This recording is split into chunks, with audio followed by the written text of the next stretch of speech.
Ladies and gentlemen, I welcome you to another edition of LandO's Lock-Ins, the series in which we do our darndest, our best to make the most accurate CDL pick'em predictions possible. I join you from my closet. No, this is not a green screen, right? This isn't like some Zoom fake green screen. No, this is real. These are real hangers. These are real clothes. These are the shirts that I wear on a daily basis. Maybe even for broadcast. Have you seen this shirt lately? You probably have. All right, listen, the reason, well, I probably should mention that, the reason why I'm in my closet is because there's not a whole lot of room in the house right now. I'm getting ready to have a baby. Not me. My wife's getting ready to have a baby. In a moment's notice. It could literally happen at any second. You may not see this video. You could see this video. Maybe this video gets interrupted and I do the rest of it from the hospital. Who knows? All that I know is that I promised you all at the very beginning of the year that we were going to be consistent with this series, even if that means going to hotels, going to closets. I was even in my car for a little while trying to record it, and I nearly blew up my laptop. So that was not great. But wait, we're here. And if you were just joining us for the first time, I promise you, this is not where we're normally going to be. We're usually going to be in my, I guess you could say studio, in my office, which is where I cast all the matches from. Sadly, we're not able to do that today. Like I said, we've got my wife's parents in town. It's a little crowded. Everybody's trying to sleep, and I'm just trying to get this video out. So we're going to do it one way or another. As I said, either half of this here, half in the hospital. Maybe we go back to the car. Options are endless. All I know is that we're here to talk some COD. And the best part, right, is that this is going to be the last sprint, right? This is the last sprint. This is the final 10 matches that we're going to have online in Vanguard, which is crazy to me because it feels like we still have another split ready to go, but we don't. You know, this is going to be the last time that we see this match played online, or this game played online in Vanguard, with the New York Major coming up, with CHAMPS coming up. Now, two things before we hit on the things that I think that you need to know coming into this week. First off, how about the equipment, right? That is the one critique that I've always received. Landon, we appreciate that you do the videos, you know, in Toronto or wherever we've been at, you know, in the hotel rooms and stuff like that. We appreciate the equipment. We've upgraded. All right, we've upgraded, and we're ready to go no matter what. Location-wise, we've got a podcast set up ready to go. Also, I may not be in New York. Okay, like I said, based on whenever we end up having the baby and whatnot, we don't know how that's going to work timing-wise. If it's a little too close or doesn't happen before New York, I'm obviously not going to be there. So hopefully I will be able to get there. I'm praying that is exactly how it's going to line out. However, you just never truly know. But there will most likely be a LandO's Lock-In somewhere, whether that's in New York, whether that's in the hospital, whether that's at home. We don't really know. You know, maybe I'm back here in the closet in just a few days. We'll find out all that stuff out. So I think we've covered everything, right? I think we've covered pretty much everything in here. Let us move forward to what I think are the things that you need to know before we jump into the matches. So the first things that you need to know, just kind of lining up through the teams. If this is your first time, I know it's weird that we're in a closet, but just bear with me, right? OpTic in Atlanta, they're good, right? We don't have to worry about, you know, what the records are. Even if they lose every single series from this point on, OpTic in Atlanta are locked into the top 8. They're going to go to CHAMPS. The one team that is officially out is the Paris Legion. So, like I said, Paris, no matter what they do, even if they don't lose a single map they go in to win the major, does not matter. They're eliminated. So OpTic Atlanta are good. Paris Legion are not. I'll let you know right now, I think Seattle and London are basically shoo-ins. I don't see a way that they don't get into the top 8. I think if Seattle wins one series, if not 2, they're guaranteed as well, so they're right on the cusp. Same thing with London. They're not far behind. With Boston improving, you know, how dramatically that they have. A lot of people thought they'd fall out, including myself. Does not look like it. Toronto, they actually could in fact be the team that starts to slip. The one team who we thought was you know, coming into this qualifier, this entire split, I think in the 5th seed, we thought we're probably going to be a shoo-in. Like, okay, Toronto's going to be good. We'll see how everybody else works out. And now it feels like it's the opposite. It feels like everybody else has improved except for Toronto. The Thieves, right, they're, you know, and still in a sticky situation, but they're really just trying to get as many wins as possible so they can go to LAN and dominate as they tend to do.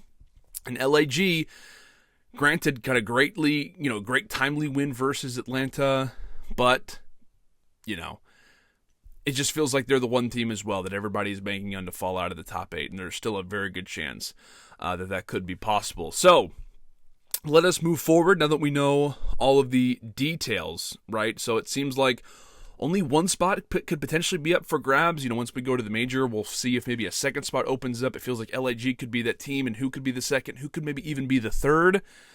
I don't know. Like I said, it felt like there was going to be at least 2 teams, maybe 3. Now it feels like there's going to be 1, maybe 2 tops. So if you were in those bottom 3, aka Minnesota, Florida, and New York, you're really you're now in pretty scary territory, even if you've played well like New York has. But let's go ahead and jump to London versus Atlanta. Again, I cannot believe that I'm here right now, but we're moving forward.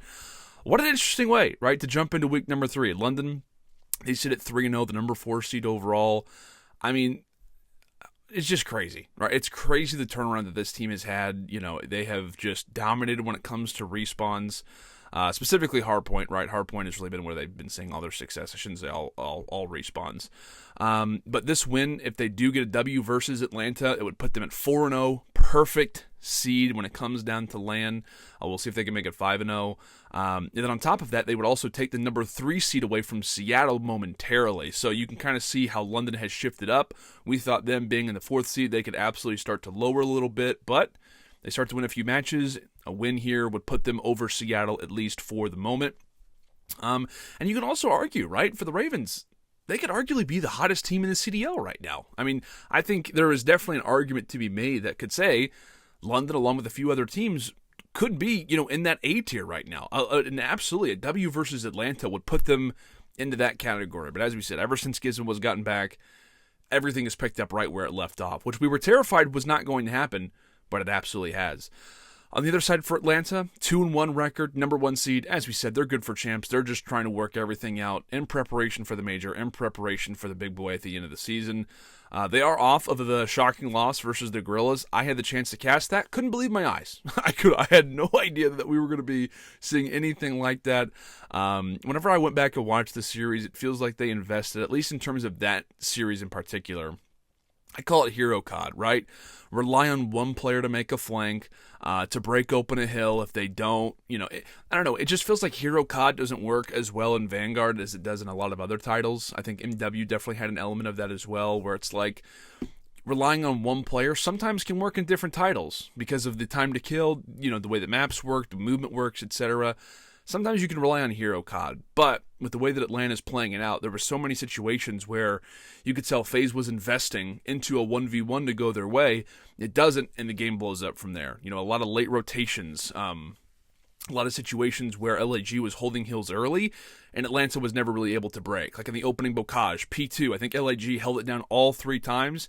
Atlanta had a break at one point, but it was just, it never really seemed as if Atlanta, if they were holding hills off the rip, those weren't exactly solid. And then whenever they weren't holding hills, or rather, whenever the other team was holding a hill, it felt like they couldn't necessarily break either. So it's just a weird situation right now for FaZe where by no means things are perfect, but you want to see them have a strong week because if they were to lose this series to London, they have got Seattle later to worry about. So for Atlanta FaZe, you're sitting great, right, when it comes down to your seed. But you've got 2 very, very interesting matchups that could absolutely derail your opportunity when it comes down to the major. Now, this is going to be London's biggest test yet, right? They faced off against Minnesota, Toronto, and Florida.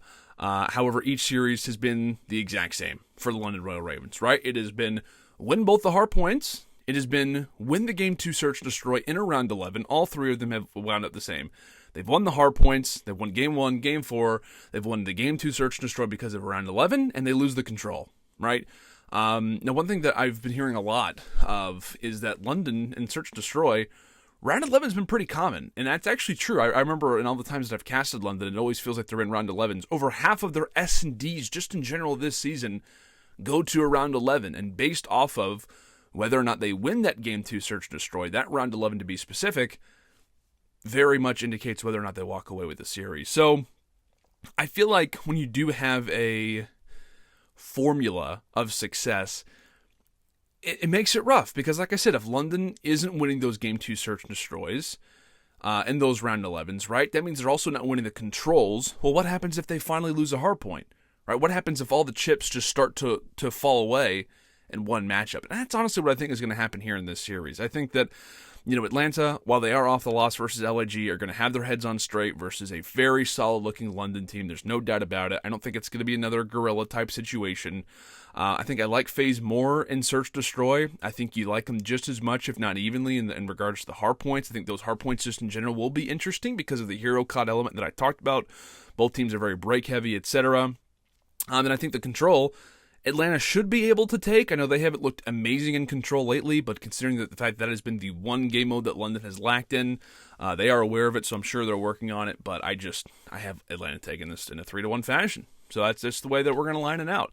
Atlanta moves forward. London suffered their first loss with Gizmo, and we'll see how they rebound off of it. Next match, Paris versus Florida. Yeah, Paris 0-3.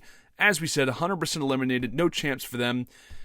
What's going on with Temp? Like, is he here? Are they scrimmaging? It sounds like they're scrimmaging. It sounds like Temp is, despite tweeting out how that was very well his last series, the last one that they played in week 2, it sounds like he's still playing with the roster, and it was crazy because it's like, we still do have a major coming up. I know that Paris the players probably feel like their chances aren't amazing to walk away with a lot of money, but even the chance, right? The chance of, winning one series, maybe at least winning 2 series. They did that at the Pro-Am. It felt really weird that it was like, yeah, I'm going to go ahead and just toss the towel in. Because I feel like while Temp's stock isn't exactly high, it's definitely not low either. There's a lot of people who are very, very on board with his level of play throughout the season, even though he's been on the worst team and only has 1 online victory to speak of. 2 in total, right? 20 points is all that Paris had this year. So, I don't know. It was just an interesting situation. I think there's a lot of noise, like I said, around this team coming into Major 4, and it's kind of been the last straw. It's been like, guys, okay, we have one last hurrah. Let's at least try to ruin some teams' chances. Let's try to get some momentum, get our stock up as players, and at least maybe have, a 2-3 record would say a lot about, adding in a player like Johnny. They have 3 rookies on the team, It would say a lot about the team, and I feel like now being 0-3, they've got Florida, and I think they have Minnesota this week. There's still a chance, right? There's still a chance for them to be the Reapers. It just feels like the momentum is sucked out. It really does. I just don't know the seriousness that this team is going to bring into a lot of these matchups when it just feels like, again, you have players last week talking about how that could be it. Like, I think I might just not play anymore for Paris. It's a weird situation to be in. On the other side, for Florida, I mean, this is a benefit, right? This is such a big benefit if you're the Mutineers. You're 1-2 right now. It feels like a lot of the hype has ended right after they've suffered losses to New York and their most recent loss to London. They had a great 3-0 win versus Røkkr in the middle of those 2 series, but that's really been it, right? Major Maniac had his revenge, and, while they have faced off against 2 really good teams, I don't know, it just feels like a lot of people have already given up on the Florida Mutineers. And I will say, I'm not exactly the biggest fan of the way that they look right now. But let's keep in mind the schedule that they have, right? They have a matchup versus Paris, which I think everybody is expecting them to take. And then they have a match versus the LA Thieves. So if Florida at least beats Paris, that puts them at 2-2. Even if they lose to the LA Thieves, that puts them at a 2-3 record, right? Your goal is 3-0 Paris and at least get to a Game 5. Even if it's a loss versus the Thieves, you at least put yourself in a pretty decent position, all things considered. So I don't feel like it's as grim for Florida. Granted, they are not in a great position. They are in the bottom 4. They're still fighting to get into the top 8. But I feel like to say that Florida's season is without a doubt over is not true. Because, again, we saw this team on LAN at different times. At least Skies and Awakening we've seen on LAN to be 2Real's first chance. It'd be Major Maniac back on LAN again. But I feel like while it hasn't been great for the Mutineers, it's by no means over just yet. But I think you definitely want to see a better performance from 2Real. This could be a great chance for him to really kind of, get his bearings a little bit, face off against, a bottom-of-the-barrel team, face off against 2 fellow SMGs, 2 rookies, maybe catch a little bit of momentum versus those guys. But is there any bit of me that thinks that Florida could somehow lose this? There is, but for anybody who plays Paris for the rest of the season, I think as long as you're not playing horrible, I think as long as you're not playing unorganized, or at least incredibly unorganized, you're going to win, right? You're going to win. I think it's another convincing win. Normally I would have this as like a 3-1, maybe because Florida's not looking great. Maybe you think Paris can force the Game 5. I don't know. I just think the Florida take it in 3. I just think we see a better showing from Florida. I think they're eager they recognize the situation that they're in. They need to go 2-0. They need to have a convincing W versus Paris. I think the Florida come out, they win the opening hardpoint, they win the S&D, and they go on to close out the control as well. I think that's what happens, and I think we do see a better showing from 2Real versus the likes of Jimbo and Johnny. So let's move forward, right? Minnesota versus Seattle. This is kind of like a barometer type series, right? Minnesota, they sit a 1-2 record. They're off of back-to-back losses versus Florida. Lost to them 3-0, as we talked about. Also off of a loss versus London. That one went to a Game 4. Røkkr's just in need of life, right? I mean, it's like same thing with Florida. Like everyone is starting to worry about if this team has already hit their peak, which I guess you can't really say that for Florida because I don't know if they really had a peak, right? Is it just the one series they had versus Røkkr? Probably not. But anyway, Minnesota just needs this win badly. And I mean very, very badly, right? This is, technically on paper, is it a must win? Not 100%, but it actually is, right? They need this because if they win this series versus Seattle, their next series is versus Paris, right? That gets them to 3-2, right? They need this win because if they go 2-0 this week, they most likely pass LAG, get into the top 8 as the Guerrillas have to play against London in their final match. So it looks very good that LAG do not get any more points. So Minnesota, if they beat Seattle, most likely means they're going to beat Paris, which means that Minnesota gets into the top 8. On top of that, they're also going to be in the winner's bracket, by definition, moving into the major. So, again, a win for Seattle, or rather a win for Minnesota, puts them in the winner's bracket, which we all know they desperately need because of their lack of performance online. It also would momentarily put them into the top 8 above the Guerrillas. So, again, a huge series for Røkkr. On the other side for Seattle, maybe not as important of a series, but still a very important one for the Surge as they sit at 1-2. Now, if London beat Atlanta, they would technically be in the 4th seed coming into this matchup. A win would give them back the number 3 seed. So I don't think we have to worry about that situation, but I did want to clarify on that. Seattle off the back-to-back losses, right? They lost versus Boston 3-1. They dropped the series versus New York in a 3-1 fashion. They have a rough week ahead as well, right? It's not as if things get any easier from this point. They've got to really pick up the pace. You've got an eager Minnesota team. And then right after Minnesota, you got to face off against Atlanta FaZe, which is never going to be a fun series. We know that those matchups between these two are always gruelers. So, I don't know. It just feels like the Seattle Surge kind of slept in after a great weekend, right? They win the major. They slept in a little bit, and now they're on a bind because they have like 2 tests to study for, and it's like, which one do I pick? Do I pick the English final? Do I pick the math final? I hate both subjects, so I really wouldn't study for either. But if you're Seattle, it's like, which one are we going to pick? Like, we got to at least beat one of these. I almost knocked over the microphone. We got to at least beat one of these guys. And the problem being that if you drop to Minnesota, well, then you drop to Atlanta, you're in the loser's bracket, probably, right, when it comes down to, or if you lose both, you would be. But you kind of get my point, right? It's just an interesting situation to be in. Like, we were just talking about how Seattle could be this new team that we put alongside Atlanta FaZe. Like, it felt like everything was going for them. After the 3-0 win versus Paris, Paris was, sounded at least like a very scary team. Moving into Major 4, they get that W, and we're like, okay, everything's looking good for Surge. Is Pred like the best SMG in the game? Like, we were ready to put Seattle on a pedestal. And with the recent losses that they have to New York and Boston, you just can't put them there. Like a 1-2 record, you can't put a team like that right there right now. So like I said, a huge matchup for both of these teams. Whoever lose could very well be in the losers bracket. Not as crazy, again, if you are Seattle, but considering Minnesota's LAN performance, I think, and as I said, it is a must-win type of matchup for them. Also considering Røkkr outside of the top 4, or rather top 8. They are in the bottom 4. Now, I often sometimes sway my opinion when a team has a higher sense of urgency. Like, you could argue Røkkr need it more, but it's just hard. It's hard to bet against the potential of the 3 young guns of Seattle, right? It's hard. It's so difficult. It really is. Like, I think for everybody, you can speak to it too. It's like, we know the potential that Seattle has, right? We know that Mack, Pred, and Sib are such a scary trio alongside accuracy. And to put them against Minnesota, you feel like they should win that every single time. It feels like they should absolutely take this series.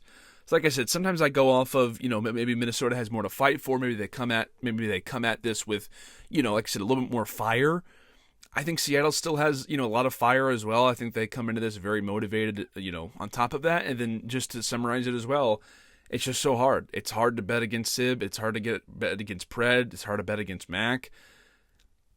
And then we talk about the S&Ds. Maybe accuracy has some great moments as well. I give Seattle the W in a 3-1 fashion. It's not an easy call to make, but I think that Surge do get it done. I think that Surge get the job done. They closed out in 4. Minnesota, that would be right losers. I don't want to say guaranteed, but they'd be at a 1-3 record. So it's not guaranteed because they'd face off against Paris. Actually, in their next matchup, which we can jump to now, Minnesota versus Paris, I have them off loss versus Seattle. That would put them at 1-3. If they do beat Seattle, that would be incredible because, like we said, it would put them in such a wonderful position to beat Paris, be into the top 8, guaranteed, moving into the major. And then on top of that as well, it would also put them into the winner's bracket position at the major. Now, I'm not going to waste my time here, right? I'm in a closet. I'm trying to edit this video as quick as possible. I'm not going to waste my time, right?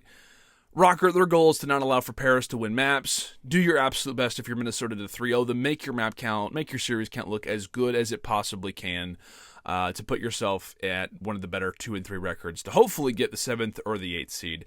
I'm going to say that Røkkr take it in a 3-0 or 3-1. I'll say 3-0 because, again, I just don't know what Paris we're going to see. Like, I don't think it's going to be a good Paris, but I'm thinking it could be the very worst that we've seen all year out of Paris. Knowing that their season is over, etc., etc. We all know the story. So let's move on, right? Toronto versus Boston. What's going on here for Toronto, right? A 1-2 record, the number 6 seed. They were the number 5 seed. Now they dropped to the number 6. It initially scared me whenever we saw Ultra come out in their very first matchup versus the LA Guerrillas, by the way. Many forget that series. I gotta adjust. My leg's falling asleep. All right. Many actually do forget the opening series that they played versus the Guerrillas. They actually went down 2-0 in that series. They came back and they managed to win it in a reverse sweep. But it's weird because Toronto has gone down 2-0 in their last 2 matches as well. Like, it didn't just happen versus LAG, but it happened versus London and it happened versus Atlanta. Right? They lose 3-1 versus the Ravens. They lose 3-0 versus FaZe. And it's like, what is the cause for the slow starts? Like, where was the Toronto team that we just saw at their own major getting hyped up, looking like the best Toronto that we have seen this season? Where is that at? Right? Like, again, another team that we were ready to put on a pedestal. We had Seattle up here. We were, starting to give them all the praise. The same thing for Toronto. And they're losing these series versus, granted, great teams. But if you're Toronto, you can't be losing 3-1, 3-0. I mean, we all remember the tweet that Adam, I forget, I think it's Adam Adamu, I want to say, who's like the GM of Toronto Ultra. I actually met him at the Toronto Major. Great guy, by the way. But I think there's like a tweet that we all, at least his talent, always reference on broadcast, which is that he tweeted out not long ago that I think he tweeted out a picture of Cellium and aBeZy. Basically said, we cannot win a chip if we can't beat FaZe, right? We stand no chance of winning a championship if we cannot beat these guys. And so the fact that they lose to London, which is kind of a rivalry game, right? It's the EU versus EU battle. And then you go on to lose versus Atlanta FaZe and really don't even win a map. Like, I even thought that it could definitely go to a game 4, probably a game 5. I expected, everybody to be playing better. It's unfortunate, but they cannot afford to get ran over right now. Again, a game 5 loss, it'll happen, right? But starting as slow as they have in all 3 matches, they're getting dominated in the hardpoints. They aren't winning search and destroys, and the only thing that they're winning is Berlin controls. And that's not even great because teams are going to know that, and they're just going to start vetoing Berlin control versus you. Now, I feel like for Toronto, the ARs were under a lot of pressure, right? We all remember when it came down to the Pro-Am. Everybody was ready to throw Insight out of the picture. Everybody was ready to throw Cammy out of the picture. Everybody was ready to throw Bance and Kleenex out of the picture. But a lot of the pressure was mostly on the ARs. But I feel like now it's time for the SMGs to pick it up as well. Now, again, it's so... I hate to do it because, you can't base everything off of KDs. Like, I highly doubt it's just a matter of, like, Bance and Kleenex just not killing things. I think there's a lot of other factors in play. But I think from the Toronto Ultra perspective, it has to be more of a team effort, and it can't just be the AR saving the day. It has to be a focus on the SMG. So it's not a matter of saying Dance and Kleenex play better. It's, hey, Toronto, figure things out so that the SMGs are ultimately playing at a higher level than they are right now. Because right now, I mean, Bance sits at a 0.84 so far throughout this split. Kleenex sits at a 0.76. That is 44th and 47th just in this split amongst other players. That is in the same territory as Johnny, Jimbo, and 2Real. Just to put it in perspective, it'd be right now, Toronto Ultra is playing with Cammy, Insight, and Johnny and Jimbo. Or Jimbo and 2Real, whoever you want to say. That puts it in perspective in terms of the statistics. I'm not saying that those are the same players. I'm not saying anything. I'm just saying from a statistical standpoint, that is the variation between the SMGs and the ARs right now. And I think if you're Toronto, a meeting better have happened so far coming into this week to get the team on the same page, because a loss versus Boston most likely means that their next matchup is going to be a loss as well. All right? If they lose this series versus Breach, they're most likely going to lose their next series, which is going to be versus OpTic Texas. Right? OpTic's only going to improve. I keep saying this about OpTic. More time is good time. Any time is good time right now for OpTic to get everything back under wraps, to make sure that the strategies are getting better in play, etc. And really the one thing, if you're Toronto, you'd rather face off against OpTic first, I feel like, because you want to face off against them when they're at their most vulnerable, when they still haven't figured things out yet. So, I don't know. It's a weird time for Toronto. On the opposite side, Boston, things are great, right? It is crazy that the Boston Breach right now sit with a 3-1 record, despite having what looked like an unbeatable schedule, right? We said coming into this qualifier, coming into this split, most difficult matchup, most difficult schedule out of anybody. A lot of people, including myself, were not the biggest fan of the roster change because I felt like it took away their identity from being a team that relies on the big maps, a team that relies, on winning the search and destroys. And it's worked out perfectly. I mean, at least so far. There's not out of the waters yet, but still, Boston have looked excellent, right? They're right now at the number 5 seed, 3-1 record overall. I know I said it, but I got to say it again because it's just jarring to think about. Nero has been unreal, right? Nero has looked excellent. I mean, one of the better players that we have in the game at this moment. I saw a content piece. I think it was a reaction to one of Boston's last series wins. And Zed, the coach of Boston, comes out, and I think he was like, "You might be the best player in the game right now." And I love that because Zed is very truthful with what he says. So he doesn't just say that. He actually means it. And I think that's what a lot of people are under the assumption of right now, that Nero very well could be one of the best players in the game. Now, granted, can have some of those maps where he's just not there, but when he is on, right, when they're playing, really the maps that they've started to play lately, it puts them in such a wonderful position. And that's what I love about Boston, is that they have changed up their game plan based off of the team that they now have, right? When they bring in a player like Vivid, we were all worried about, the SMGs are going to be way faster than the ARs. How is that really going to play around? And it feels like this speed up has been only positive, considering that Nero and Vivid have been able to handle the load. Same thing with TJ. TJ has been excellent. So it feels like speeding up his game, right, being a previous SMG, is exactly what Breach needed. And like I said, we were used to the slow, methodical, routes from Boston, playing the Berlins. They were trying to play Gavutu at the start of the season, so much in control especially. And now with this new team, you're starting to see them play the Tuscans, right? Play the Bokages, play even the Berlins when it comes to Respawn. And it's funny, too, because if you were to tell me coming into this qualifier, right, tell me nothing other than the fact that, hey, here's the roster change that they make. By the way, Boston's going to be 1-4 in Search and Destroy.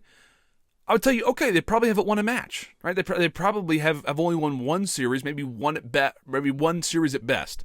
But no, they sit with a 3-1 record at the same time being 1-4 in S&D.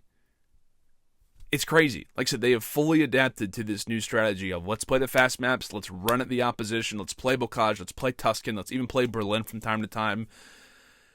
My goodness, what a turnaround the Breach have made. And, it really is one team on the upturn, one team on the down. And normally I would hate to give a prediction because I love my Toronto team. I'm rocking the box. Okay? I've got it. I'm not lying to you. I told you at the start of this that we were using the Toronto box, and we are, okay? I'm being truthful about it. But I can't go with Toronto. I can't. It hurts. It really does. But you got to go with Boston. You do. I mean, just the way that they're playing lately, to finish 4-1 would be just the icing on the cake for Breach. But again, I will say this. It feels like this is a bigger match for Toronto, which is crazy. A bigger match for Toronto than it is for Boston. If Toronto lose this, right, they're going to be, just to verify, right, they would be 1-3, and they'd have their final match versus OpTic Texas. That could be 1-4. 1-4 for Toronto after what was a top 3, top 4 placement at their own major.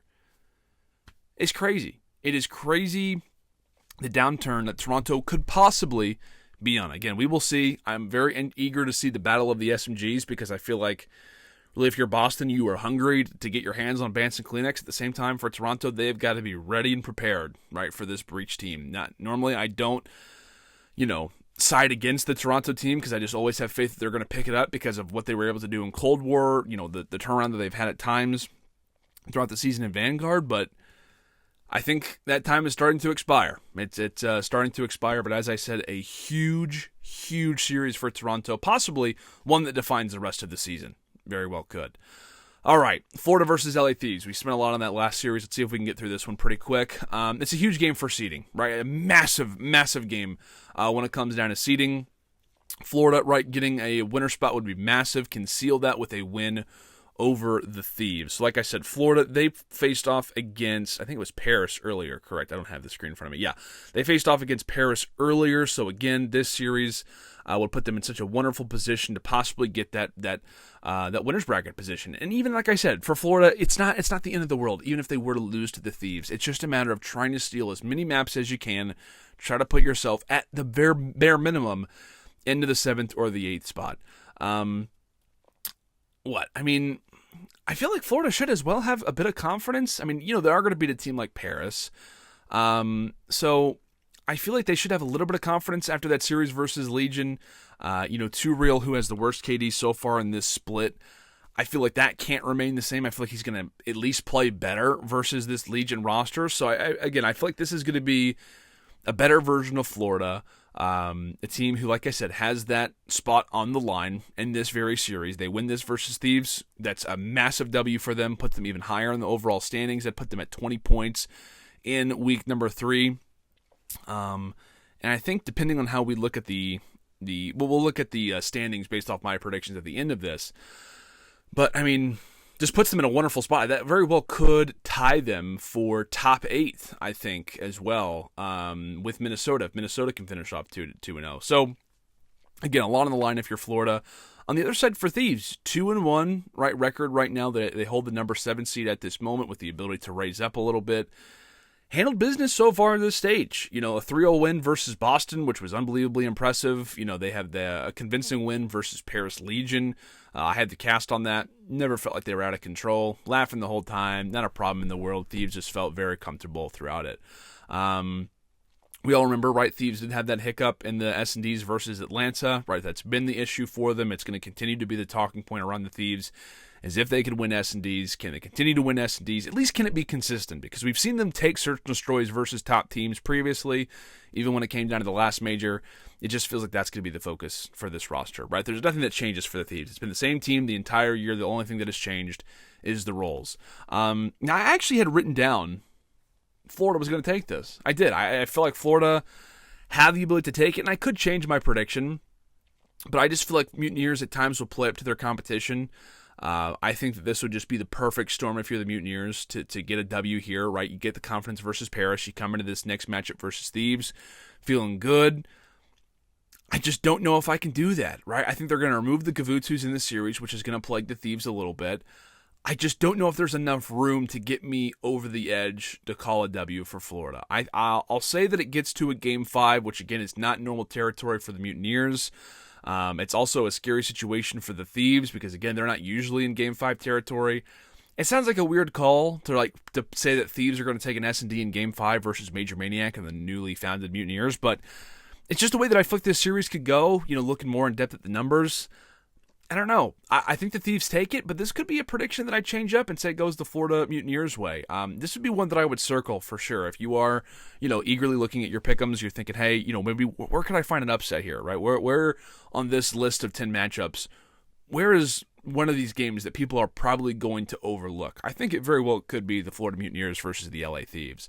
Again, there's going to be a lot of pressure on the SMGs, but of LA Thieves, of course, but if you are the Mutineers, you're going to have to rely on Too Real to play well. If you are going to get rid of the Gavutus of the world, we talk about both teams basically being AR dominant rosters. You really only have one official SMG, technically. I mean, Awakening is an SMG for the Mutineers.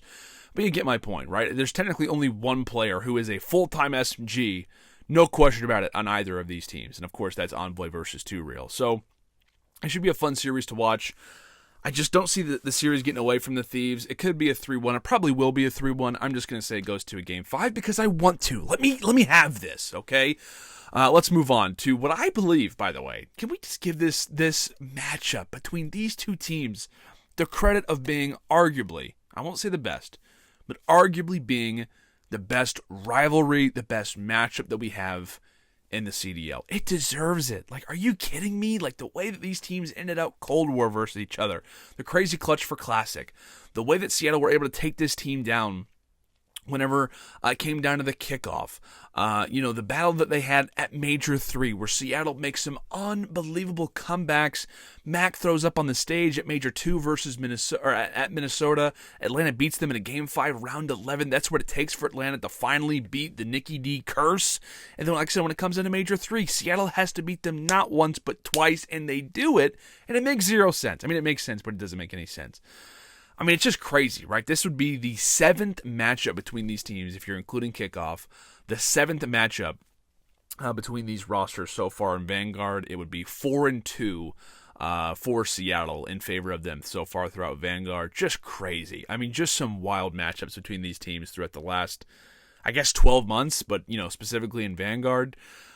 We do have Atlanta off of a series win versus London. That would mean that they're at 3-1 overall. Now, if not, Atlanta would be at 2-2, and this match would mean a heck of a whole lot more versus this Seattle team. So again, Atlanta, very busy week. Would be incredibly impressive if they could move through this week at a 2-0 record. It is very possible. Again, they stumble versus London, a very hot team at the moment. And then who knows what happens versus this Seattle team. Like I said, every time it just feels like you never really know what you're going to get out of Seattle. At least in regards to this matchup specifically, right? So Surge as well, they could be in a very interesting spot too, because right now I have them beating Minnesota in their first matchup. They would come into this versus Atlanta with a 2-2 record. So let me explain it like this, right? So to kind of list out the positions, the scenarios for both these teams. So, because this could mean massive. I mean, both of these teams, it could come down to whoever beats the other gets winner's bracket, the other one gets the loser's bracket.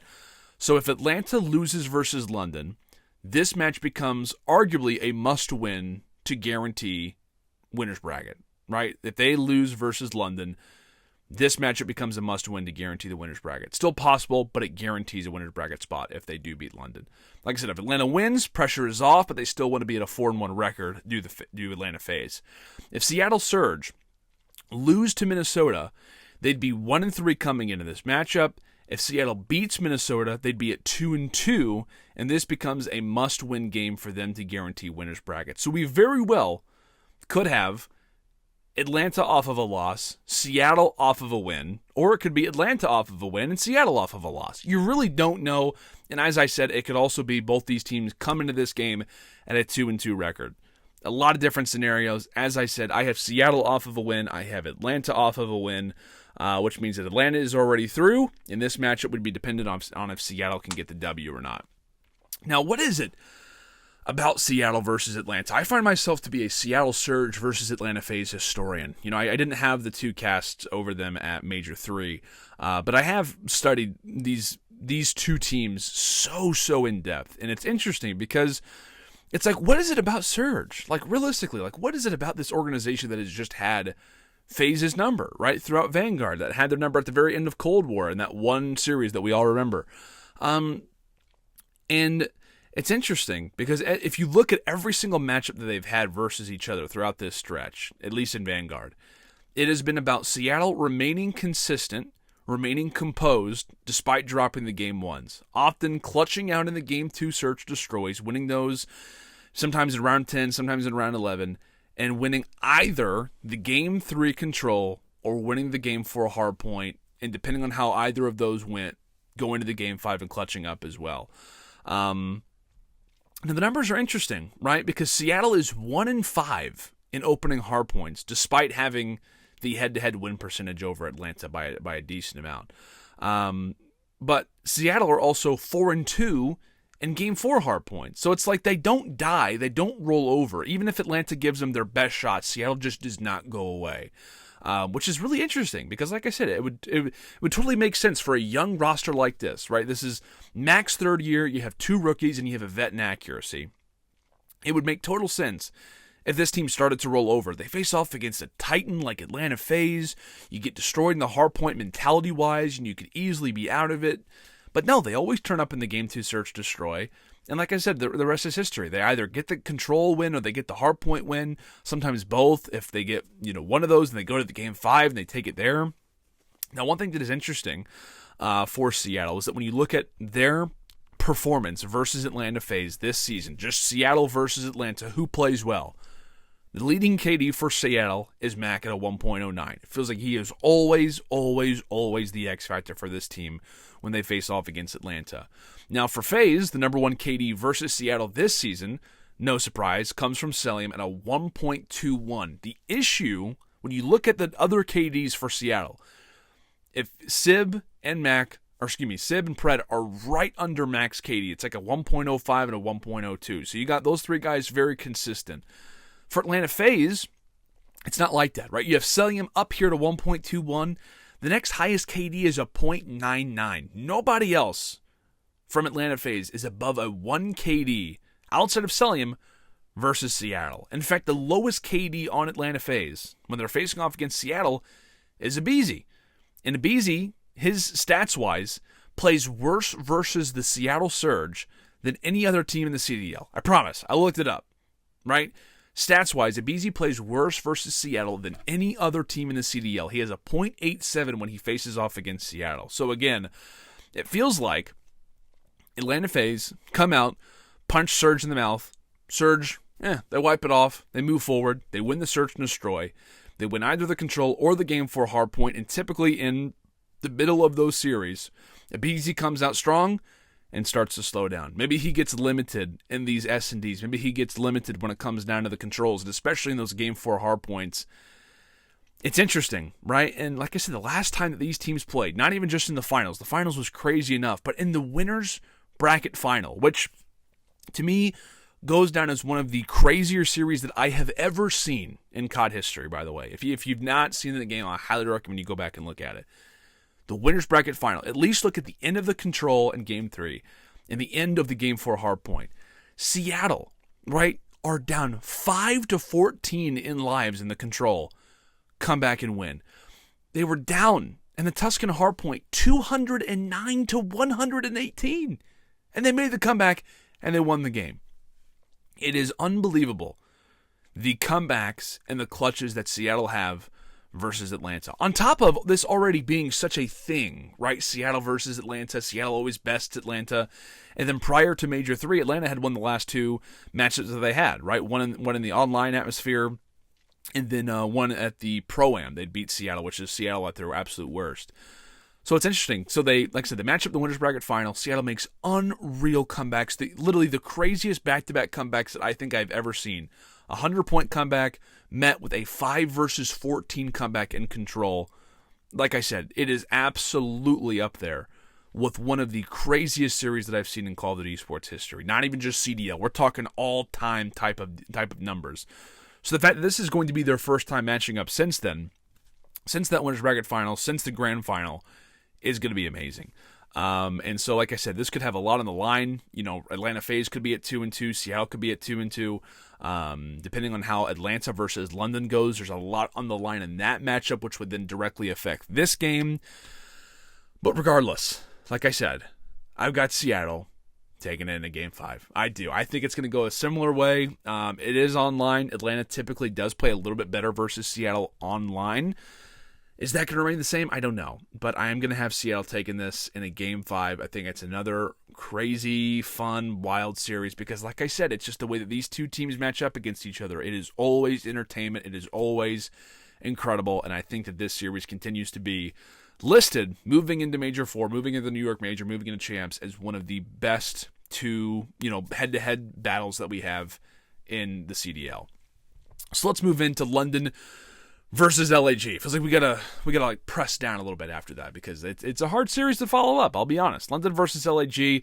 I have Ravens off the series loss versus Atlanta, so that would have them in a 3-1 scoreline. Again, they could very well be at 4-0 if they take down an Atlanta FaZe. They'd be at 4-0. A lot of people are probably going to predict that London comes out and maybe takes them down. Would not be surprised if that happens.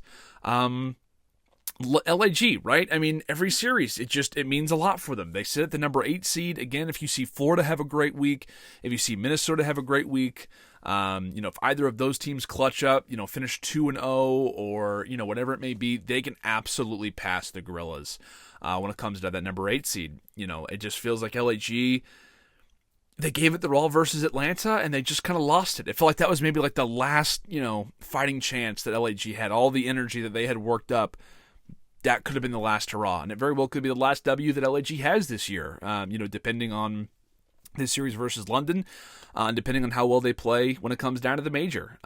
Because like I said, they could drop to the 9th seed this week, which no longer gives them that buffer anymore versus the bottom 4 teams. I'm just going to go ahead and say it. LAG, they won that series versus Atlanta, very impressive, but even in the very next game, versus Boston, no respawn was ultimately close. They just did not look competitive versus that Boston Breach team in any of those respawns. I think London takes it in a 3-0 fashion, if not in a 3-1. I'll say 3-0 because I think at London are still going to look good versus Atlanta. And I think they close at LAG. LAG finishes 1-4, and all of it is on whether or not they can make a loser's bracket position, possibly hold on to the top 8 spot, or maybe reclaim the top 8 spot. But I think London get the job done in just 3. And speaking of 3, now we're down to 2. Just 2 more series left in Online Vanguard. Left in Major 4 qualifiers. Toronto versus OpTic Texas. What an interesting series that we've got here. 2 teams that are not where they want to be right now when it comes down to the current Major 4 standings. Fighting to try and get into the winner's bracket. Toronto are still trying to remain in their spot to get the top 8 seed. Obviously, we know, got to change it up a little bit here. We know that OpTic Texas has locked in their spot. Toronto's still in dangerous territory, as we said. Toronto, who knows what's going to go down with them as time goes on. I have Ultra off the loss versus Boston. I have them losing that 3-1. If they do win that series, that would mean that they are at a 3-2. That's not true. 3-2 record. What did I write here? No, that doesn't make sense at all. If Toronto win that series versus Boston, then that means that this matchup would put them at a possibility to finish 3-2. But I do have them losing, which means that they would be 1-3. So I have them losing versus Boston. If they beat Boston, there's a chance that they can still make winners and that their season is still somewhat safe. But if they lose that versus Boston, then again, the best they can do is 2-3, and I just don't know if that's going to happen versus this OpTic team. But OpTic, the same notion, right? They sit at 1-3. They're definitely fighting to try and beat Toronto as quick as possible, which I think is very interesting to talk about when it comes down to this series. If you're OpTic, you are doing your very, very best to clean up Ultra as fast as humanly possible. Get these guys out of the way, make that map record look as good as possible to see if you can get into the 7th or the 8th seed. They go 1-1 with iLLeY last week. They closed out an easy series versus Paris. It was a nice win, but it wasn't by any means anything convincing. It was a great little closeout that iLLeY had on the Berlin hardpoint where he started to go on a spree. I thought they would take down New York when it came down to their matchup, but the respawns were just not really all that close. It was like back-to-back 250 to 170 losses. They get 3-0'd in the Berlin control. The only thing they take is an S&D. And it just feels like I said, any time is good time. I'm going to continue to say that is the quote for OpTic Texas. Any bit of time that there is before their matches, even them not even having a game till Sunday, I think is huge for them to see how Toronto's playing, to study up on the VOD, to continue to get the scrimmages going, continue to get the practice going. Any time is good time right now for OpTic Texas, and I feel like a loss here would really hurt. OpTic, considering where Toronto sits right now, if Toronto do come into this off of a win versus Boston, maybe you give Ultra a little bit more merit. But again, both of these teams, if they were to come into this at a 1-3 scoreline, OpTic finishing 1-4, their worst split. You think, well, they're adding in iLLeY to try to save things. They go 1-2 with iLLeY. Maybe it was too late. Those things are going to be brought up. And then they go into the major, starting off in the losers bracket. they get eliminated early, they could really start to fall out of a lot of people's predictions when it comes down to champs. But I think this is another series where I talk about it again. I feel like this series potentially could affect Toronto more than it affects OpTic, because even though that notion would be there, OpTic 1-4, without a doubt, their worst split so far. iLLeY, they can't beat Toronto. All those things considered, I think that this loss would actually hurt Toronto more in the long run, because if Toronto, like I said, they're 1-3, this is their team, right? I mean, OpTic, they're trying to figure things out. They're trying to bring in iLLeY after, a month and a half, 2 months, 3 months off.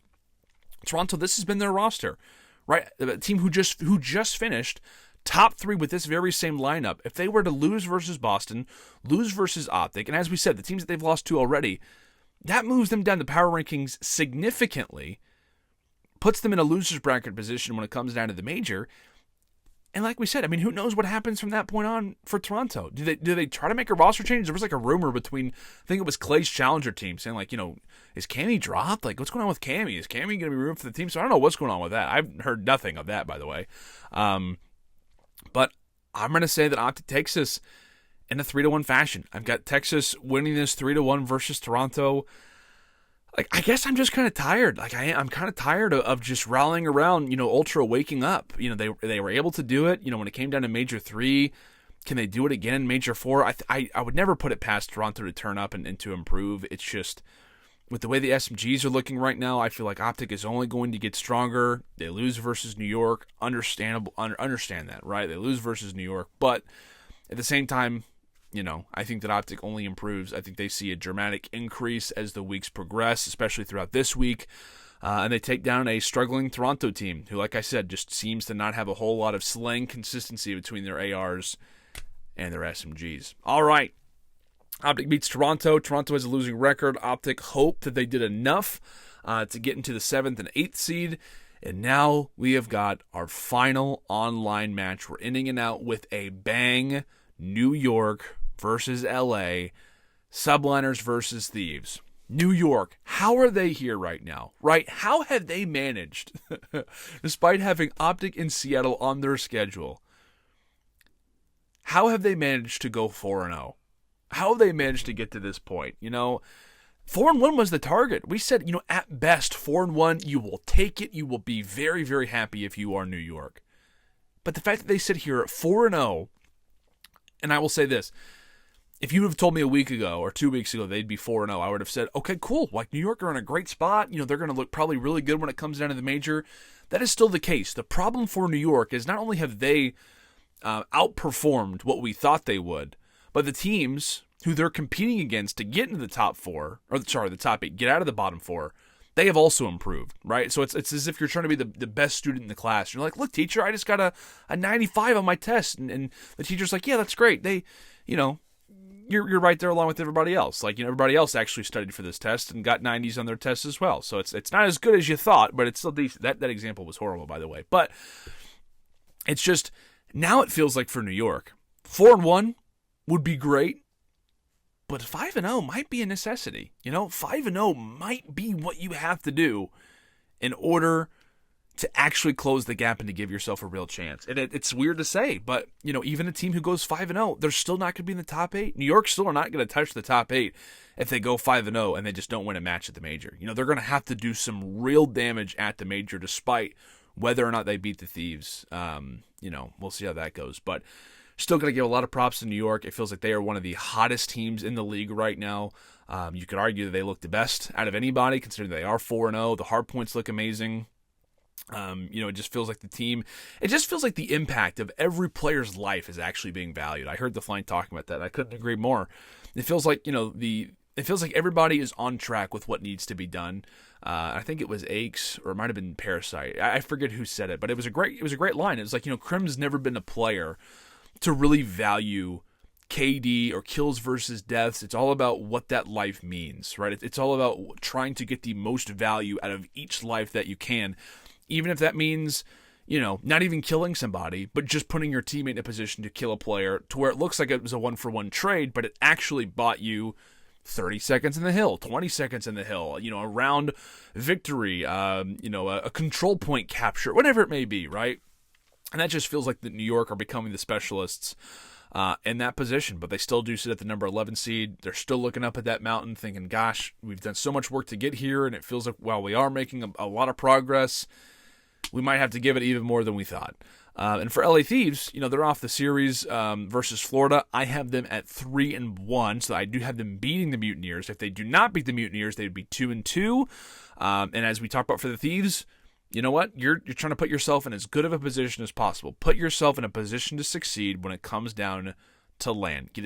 Stack up as many W's as you can, and put yourself in a great spot. So, again, for the Thieves, if they do lose that series versus Florida, which, again, I circled as one that very well could happen, that could put the Thieves in a very awkward spot because, again, they'd be at 2-2, needing a W versus New York to guarantee the winner's bracket spot.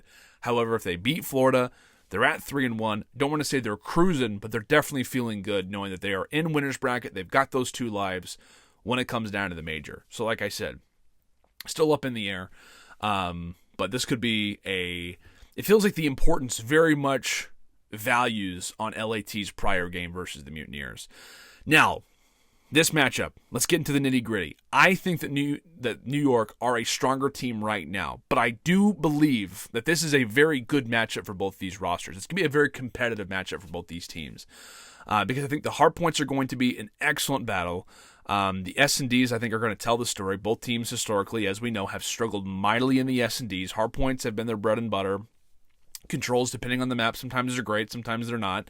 But hardpoints are overall the strong suit. S&Ds are really where both these teams have had a lot of their issues come from. So I will say, like I said, I like the way that NYSL are playing more. Again, for the Thieves, you just never really know what Thieves you're going to get. Sometimes we see a team that can just come out and 3-0 you and look like one of the best teams in the game. And then we've had those series before where they just come out, look flat. Kenny goes -26, or maybe he goes +26 and they dominate. It feels like it's going to be one or the other. But I feel like for the Subliners, given just their flexibility as a lineup, one thing that I think could hurt the Thieves as well is that until their last matchup versus Paris, the only hardpoint maps that the Thieves are winning are in Gvutsu and Berlin, right? Outside of their one Tuscan hardpoint win that they had versus Paris, every other hardpoint victory except for one was on Gvutsu or it was on Berlin. So that's something to keep in mind. They are seeing success in hardpoint, but it is dramatically on the hardpoint maps, right? It is dramatically on the Berlins and the Gvutsus where you can afford to have 3 ARs. On the Berlins, you can afford to have 3, if not sometimes 4 ARs on Gvutsu. So that is really something to think about if you're New York. When it comes down to the vetoes, we know that they love themselves some Berlin hardpoint. We know they like to play some Bocage from time to time. So there's a lot of difference, which I know Thieves are going to ban Bocage, but there's a lot of variation. I feel like for New York, and I just feel like New York are the more flexible team, the team that can really attack you in the most I guess in different ways is really the direction that I'm trying to say. But I think that New York are going to close out this series and win it in a 3-1. I don't know if we have a single Game 5 predicted on this list. Again, I can't actually see it right now, so I apologize. But I think that New York closed this one out in a 3-1. New York managed to do it. They go 5-0, and their path is laid before them, right? Their path is laid before them, and it is going to be a mad dash toward the finish. And maybe we go into the major thinking, is New York the best team? Right? Are they the new favorites? Potentially, alongside teams like Atlanta, FaZe, Seattle, London, maybe even OpTic Texas. I think that really is the question, right? New York finished 5-0. Are they favorites? Or are they the new contenders? Could they, be the favorites to win it all, which is so crazy to think about considering where we stand for right now. But speaking of stands, let's go into the standings, I guess. You'll see a graphic pop up on the screen now of where I have everybody. If my predictions are going to be accurate, or if I go a perfect 10 for 10, this is the way that everything is going to look, right? So there's no movement within the top 5. 1 through 5 stays exactly the same. Some earn points, some don't. Toronto does stay at number 6, but you'll notice LAT, who was at the 7th seed, now joins them, tied at points for the 6th seed. So we'll have number 6, number 7, but basically LAT are right there alongside Toronto. As long as Toronto don't win a series this or don't win a series in these last 2 matches, and as long as LAT at least go 1-1. Now, if the Thieves do beat New York in that final match, Toronto would move down to the 7th seed, which just really, I mean, that just dramatically changes things up. Again, one match could just totally shift how everything looks. Again, if Toronto looks great, they move up. If they don't win a match, LAT, they win 2, that instantly puts Toronto in a tier below them. So, but like I said, I've got both teams where they sit. I think they're both going to be at 150 moving forward. LAG, barely, and I mean barely afloat in the top 8 right now. I have them at 135 points. I have them losing to London. If they don't, another massive W for the Guerrillas. Very well could be the game that seals the deal for them to keep the top 8. But I don't see them doing that. Now, if Minnesota can beat Seattle along with Paris, they would overtake LAG, considering, like I said, that LAG loses to London. The same thing for Florida. If Florida beat Paris and Florida beat Thieves, Florida would do the exact same thing. Maybe it's Minnesota and Florida who both have 2-0 weeks. They stomp Paris, they get some confidence, and they beat the other teams they have on the roster. And that would move LAG from 8th to 10th. So again, a lot of movement possibilities, but as long as Minnesota and Florida do not do that, LAG stay where they are. If one of them does it, they fall to 9th, etc., etc. Now, New York, right, they continue to chip away, praying that Paris either beats Minnesota or Florida. And like I said, that Minnesota does not beat Seattle and that Florida does not beat the Thieves. Again, if you are a huge New York fan, if you've loved following this story, it is really about what Minnesota and Florida can do. Can they beat Paris? You expect both of them to do that, but can they beat the other 2 teams that they've got to face off against? As we said, Minnesota, who they have to play, they got to play Seattle. Florida got to play Thieves. If Minnesota and Florida, if one of them goes 2-0, makes it way more difficult for New York. It's just another matchup that New York has to win, that another team has to lose. On the same sheet of music, if you're a New York fan, you're also going to be a Paris fan this week. Yes, congratulations. Put on your Paris jerseys and pray that they beat either Florida and Minnesota. If they do that, again, it just gives you another huge benefit, and it ties you most likely. So let's say that Florida, for example, let's throw out a random team, either Minnesota or Florida. Let's say that Florida gets shocked. They lose to Paris. They also lose to Thieves. That puts them at 120, and New York is like, hey, how's it going? I'm tied with you now, and we're both sitting tied for the 10th/11th seed. So that is where things sit for right now. The one last thing that I will say, look out for Toronto, right? If Ultra goes 0-2, they are in very scary waters. That would mean that they start in the losers bracket and very well could get eliminated early, which means that 150 points would be the final number that they would have, and possibly be the number that just narrowly allows for them to miss champs. So keep your eyes out for Toronto. A 2-0 week probably seals the deal. An 0-2 week puts them in very dangerous territory of being in the losers bracket and possibly falling into the bottom 4 when it comes down to the major. But as I said, guys, it is going to be such a fun, mad dash toward the finish. I know we don't have a ton of crazy results when it comes down to the standings, but as I said, as I mentioned with every single scenario, there's a lot of moving pieces. One map, one round, one kill goes a different direction, and we could be talking about, a massive fall off for a certain team or just a dramatic shift when it comes down to the top 8 versus the bottom 4. But I greatly appreciate you guys. You have been such a wonderful, wonderful audience throughout this entire series. Like I said, I'm not sure if I'm going to be at New York or not. We will see. This isn't the last episode. I'm just making it sound like it because I'm in my closet. Maybe I'm feeling a little bit emotional right now. I'm getting ready to be a father. Who knows? But no, like I said, we've got the New York one still to do, and we've got the Champs one still to do. So this could be the last one where we're actually... I guess I'm not in my office, but I don't know. Maybe this just starts a trend of us being in different locations when it comes down to recording these. But I greatly appreciate you guys for tuning in. Thank you so much for watching this. If you haven't done so already, make sure to leave a like. Make sure to subscribe to the channel as well. Greatly appreciated. Be looking out for more content coming very, very soon. And you know what? I feel like I deserve a like. I was in my car trying to record this. I'm now in my closet. I've been sitting here for an hour talking to myself. Granted, it's actually pretty cool in here. The sound's pretty decent in here as well. So I think... Give that an A+. But, we're out here. We're grinding. We're doing our best, right, to try to make the most accurate CDL predictions possible. I'll see you guys later. I'll let you click off the video and do something else. But thank you guys so much for watching this. Greatly appreciate it. I will see you on the broadcast. And when it comes down to the final online week of matches, we will see you later.